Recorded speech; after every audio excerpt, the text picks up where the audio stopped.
Estamos na edição número 5 da Rádio Taubaté SP do dia 14 de julho de 2017. Hoje falaremos sobre a Academia Taubatiana de Letras, para vocês verem o que ocorre nela.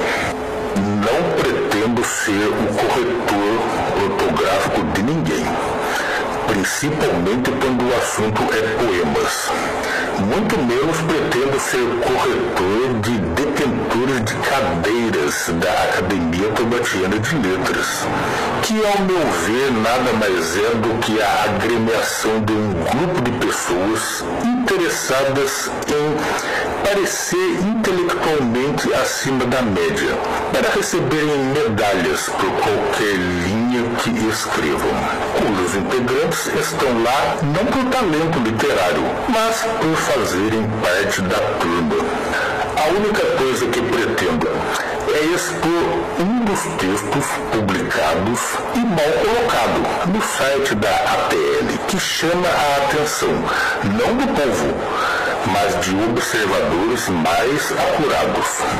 Foi escrito por um padre, Dom Antônio Afonso de Miranda, que é patrono da cadeira número 11, cadeira cujo nome pertence a outro padre, Dom Epaminondas de Ávila e Silva, sob o título de Lembranças. O pretenso soneto não é um soneto, e não é por causa de duas letras.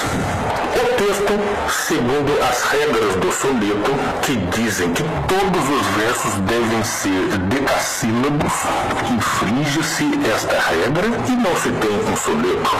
É então um poema, não um soneto como o pretendido.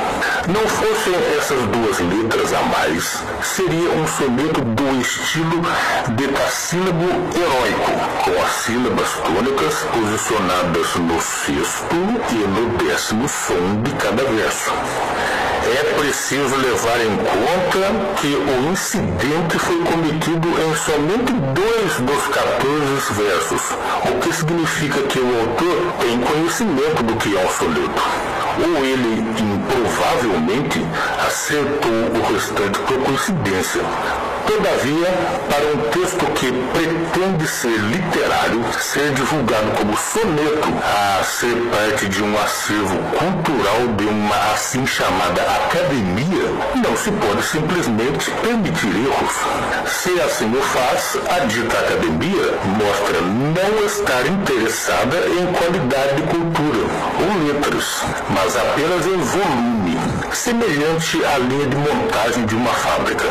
Tem-se a impressão de que os integrantes da alegada academia querem ser lidos, não para fins culturais, mas por pessoas que, sem noção do que leem, os parabenizem sem críticas, ou que também estejam interessados em volume. Pior ainda, passam a impressão de que querem ter um olho entre os sem nenhum. Claro que o texto ainda pode ser corrigido e revisado, o que seria um favor aos leitores de poemas de Taubaté, pelo menos os mais cultos. Porém, de 4 de agosto de 2015 até agora nada foi feito. Em tempo, o texto, cujo nome é Lembranças, não tem a data em que foi escrito e nem a data em que foi publicado no site.